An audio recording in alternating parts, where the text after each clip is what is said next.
My numbing technique of choice is eating. What's yours?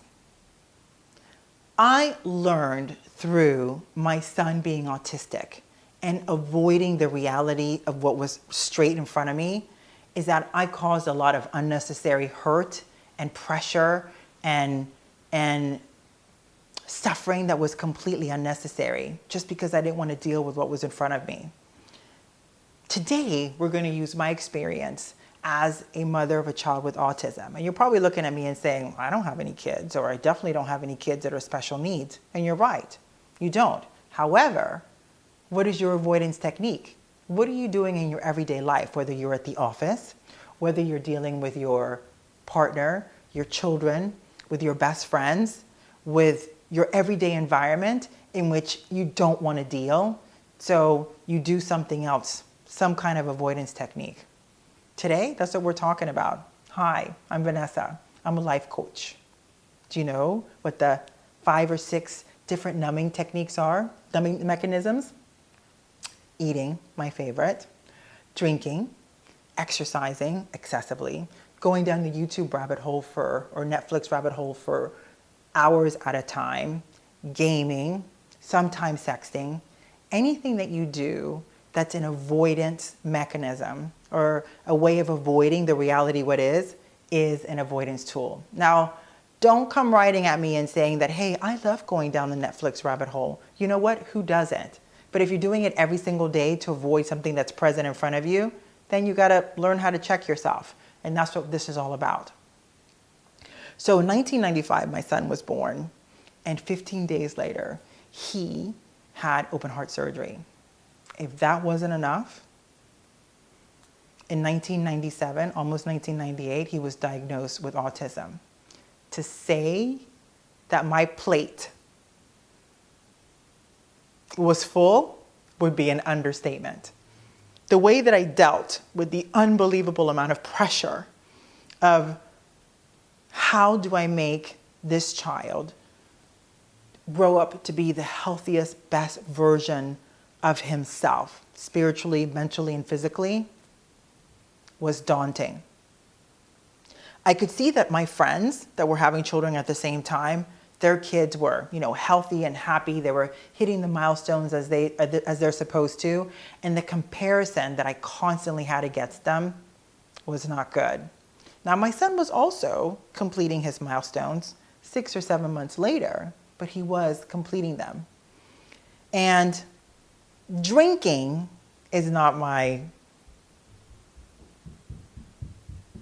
coping mechanism tool, although I can tell you I do like a cocktail. But food was definitely it. So what happened over a long period of time, because this just didn't happen in a day or so, is that my son began to lose weight. He was super listless. He was not doing well at school, and his mood swings were like, they were so rough. The anxiety and pressure that I could see what was going on around me, but couldn't really pinpoint exactly how my culpability was present in this. And my eating was a symptom of what I was avoiding, and that was straight in front of me. What I was avoiding as I watched all of my friends joyfully enjoying their kids, as I also enjoyed mine, was the fact that my son, at that point, I knew he was not going to go to university. He probably wasn't going to have a girlfriend. He for sure wasn't going to have sex.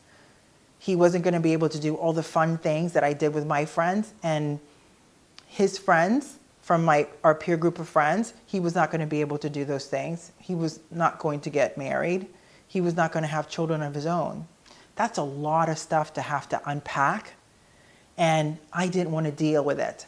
I focused on ensuring that I went from the office to the doctor's, to his physical therapist, picked him up from school, ensured that he did all the things that he was supposed to do, at the same time of lining up 100 dinosaurs in a perfect spaced, feeding him, doing laundry for the 10th time this week, plus doing my best to maintain my own relationships and my own friends and spending time with my own siblings and my parents and all of that while having a full-time job, putting food on the table. And did I tell you I was a single parent all at the same time?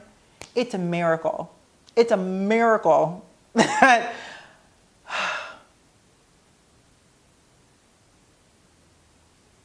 that is the worst thing that I did.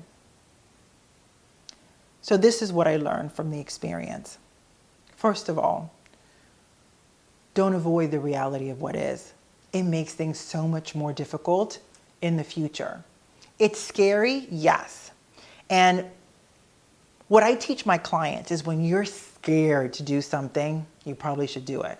Now, I'm not talking about something that's going to put you in harm's way or somebody else. I'm talking about when there's something inside of you that you're like, I really want to try that, or I'm going to do that, and something in your brain says, no, you can't do it. Oh my God, that's so scary. Just sit here and be comfortable, because that's your amygdala trying to make you comfortable because it doesn't want to deal with the pain or suffering of whatever is going to happen about the new things you're learning or the stress you're going to. So lean into the pain. Take 3 deep breaths and look at it and say, what is this? What is it that I'm afraid of? And take a moment. It's okay to be vulnerable. It's okay to be sad. It's okay, quite frankly, to be scared. Because it is scary dealing with something that you don't know how it's going to come out until, believe it or not, you got to get through the other side. And the only way you get to the other side is to go right through it. So what I learned with my own child and the fear that I had about all of these things not going on the way that I thought, or my expectations of what I would experience as a parent, are true. I won't be a grandmother to my son's children that he won't have. He's not going to have a girlfriend. He's not going to go to university. He is going to do the best that he can do.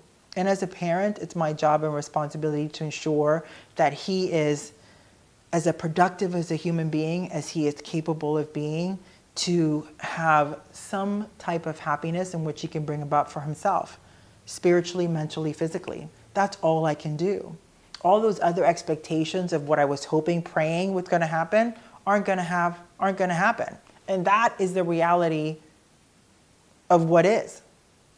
Once I was able to look that straight in the face, then I was able to look at myself and see, okay, because I was avoiding that, now these are the symptoms. And my son is super sick. He's got explosive diarrhea. He's listless. It is not good for him.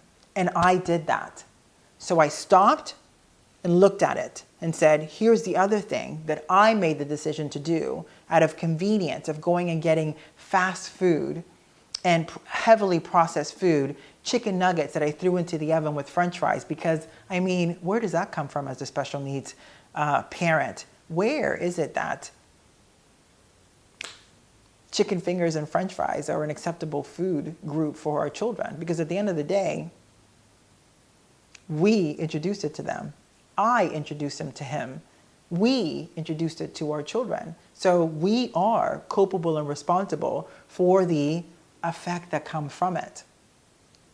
What I noticed when I took that face straight on and admitted I did it, then I was able to say, okay, that sucked. I'm truly responsible. Now what? What am I going to do to make this better? What little steps can I take to get in the direction of where we're supposed to be, or where I want us to be? I bought a couple of healthy cookbooks.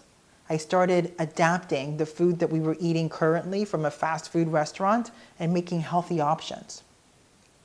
It didn't happen in one day. I can tell you, there were many plates and food thrown at me. There was a lot of experiences that I had, and I can tell you, our dog was super happy to be eating all the food that was thrown on the floor. But what happened after 8 or 9 weeks is that his mood swings weren't so, now they were a little bit more manageable. his clarity of thought was amazing. He was improving so much better at school. He had so much more energy. He had skin color back. He wasn't so gray. He actually had cute, pink, healthy cheeks, and he looked like a healthy human being. And for me, what I can tell you, I was no longer in hunt of that little cake or cookie that brought my sugar levels up in the office in the afternoon. I was feeling so much healthier because a default, right, is that I was cooking all this healthy food for him, that I was also eating that healthy food. I lost weight. I had much more energy. I felt better about myself. I was able to assess what I was doing and be clear-minded. And the avoidance of the reality that is was the biggest takeaway that I learned from this. Because at the end of the day, it doesn't matter how much you avoid the reality of what is, it's going to be there. And the more that we avoid it, the more symptoms are going to come from it. So it's best to just take a couple of minutes and take 3 deep cleansing breaths, sometimes 6 or 9, and get yourself centered. And then lean into the fear and say, what is this? All right, this is what's going on. What can I do? What choices can I make differently to get me from where I am now to where I want to be? And that was the biggest takeaway that I learned. And I'm able to be here and sharing it with you now. I hope that what I shared was a deep share. Yeah, it was a deep share. But I hope that you understood that that lesson of facing reality straight on is applicable to any one of us in whatever situation we're in. And at the end of the day, we have the choice of what happens next. And it's okay to be scared. And at the other end of being scared, we're able to solve what is present with the reality of what is.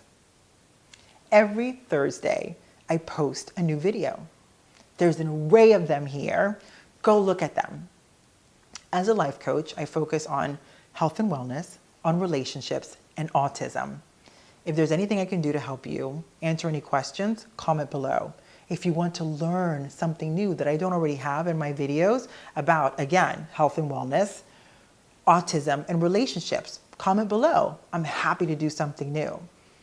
You can always find me at vanessaleecurley.com. You can answer a question. And if you want to also learn some of the tools that I share here in this video, book a discovery call. They're free. And we can always find out where you are now and where you want to be. Remember, when we value ourselves, we value each other. Take care.